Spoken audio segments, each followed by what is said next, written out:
E por onde que a gente começa a entender melhor isso? Sim, então eu trouxe umas colinhas aqui pra gente pontuar quais seriam os as melhores linhas, assim, ou se a gente fosse citar alguns dos estudos, né? Então eu começaria citando talvez o maior ou um dos maiores pesquisadores nessa área, e ele é um brasileiro, chama Marcos Julián, lá da USP, é professor lá, livre docente, é um cara super estudioso dessa área.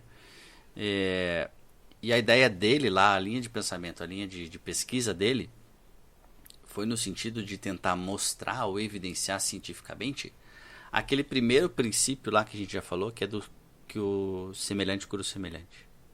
Então ele tentou mostrar que isso é uma verdade e de uma maneira muito interessante. Ele tentou fazer isso evidenciando o efeito rebote das medicações tradicionais. Então, se a medicação tradicional, se um antidepressivo, qualquer medicação gera um efeito rebote, ou seja, gera sintomas que ele se propôs tratar, então ele tentou provar que o efeito da similitude existe por causa disso, né? Então tem uma série de estudos dele lá que mostram que o efeito rebote dos fármacos tradicionais é uma das principais evidências de que sim, o efeito da similitude, uma das bases da homeopatia.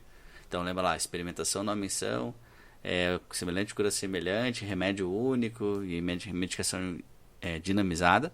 Essa questão do semelhante cura semelhante, ele tentou mostrar pelo efeito rebote das medicações alopáticas. Inclusive ele sugere até o uso de medicações, por exemplo, ou de hormônios que teriam um efeito sobre a doença como remédio para a doença. Então, progesterona, por exemplo, ultradiluída, se pegar a progesterona e transformar num remédio homeopático, foi feito um ensaio para provar que tem efeito sobre a endometriose, por exemplo.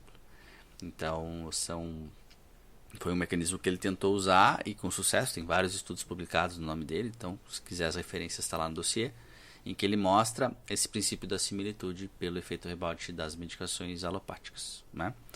Uma segunda pesquisadora que ajudou muito na confecção ali, na elaboração do dossiê e estudou muito ou pelo menos resumiu, né, ou pelo menos se dedicou a buscar, fazer uma revisão de literatura, foi a doutora Silvia Vaz, lá da PUC de São Paulo, também uma doutora, e ela se dedicou, entre outras partes do dossiê, a entender os estudos in vitro das medicações ultradiluídas. Então, tem uma série, isso tem muito estudo mesmo, em várias partes do mundo, que se dedicam a mostrar que as medicações ultradiluídas têm efeito em laboratório mesmo, em células cancerígenas, por exemplo, no tubo de ensaio, digamos, né? Então são estudos in vitro. E ela elencou 26 estudos que passaram pelo crivo dela, né? Ela fez um levantamento e conseguiu classificar, frente a critérios que ela estabeleceu, 26 estudos que demonstravam ali, por provas científicas mesmo, a ação das medicações ultradiluídas in vitro e o efeito biológico dessas ultradiluições. Então, também é um estudo que começa a embasar e começa a dissuadir essa questão de que não há evidência nenhuma, né? Então, não é não são dois, são pelo menos 26, e não são 26 no total, são 26 que passaram pelo crivo de ver se está metodologicamente bem feito. Inclusive, tem alguns que mostravam que não havia esse efeito e se provou que metodologicamente aquele estudo estava todo furado, né? Então não é simplesmente publicar, isso também é assim. Hoje em dia não é simplesmente publicar e ter evidência. É necessário sempre se investigar se essa metodologia está bem feita e tal. E esse foi o esforço dela. E em 26 estudos ela conseguiu mostrar. Ela não, mas os pesquisadores conseguiram mostrar, né? Também o pessoal da USP lá, o Dr. Marcos Julián, junto com o pessoal da agronomia, fez um estudo também do in vitro em plantas, né? Então não só em biológico de material celular, de humano, de câncer e tal, mas também na parte de agronomia de plantas, né?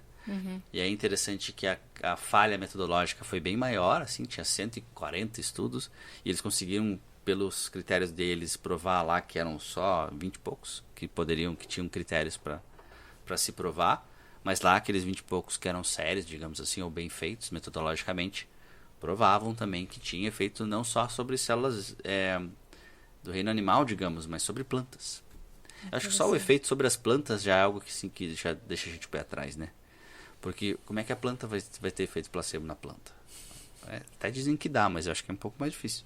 Você põe a homeopatia lá na soja e a soja vai se sentir bem atendida. Né? Vai se sentir bem? Vai se sentir bem. Vai relatar? Então também os próprios bebês, né? Crianças muito pequenas. Então a chance de ser apenas efeito placebo diminui muito, né? Acho que isso aqui já é uma baita base, assim, pro médico que assume que não há evidência alguma.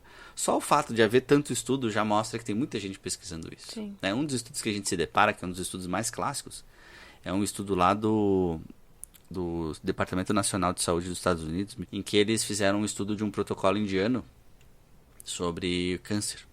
Tem uns indianos lá que tem um protocolo com homeopatia, com medicações ultradiluídas bem estabelecido. E eles viram que aquilo tinha um valor e resolveram pesquisar lá. E o estudo preliminar, claro que isso carece de mais comprovações, mas o estudo preliminar foi algo que fez com que eles continuassem estudando, digamos assim, porque não era algo totalmente inócuo, tinha comprovadamente efeito ali sobre os pacientes, sobre as células. Então, esse é um estudo bem clássico que mostra como há um investimento, há uma propensão a se estudar isso, e eu acho que se não tivesse evidência alguma, ninguém perderia tempo se matando para estudar isso, né?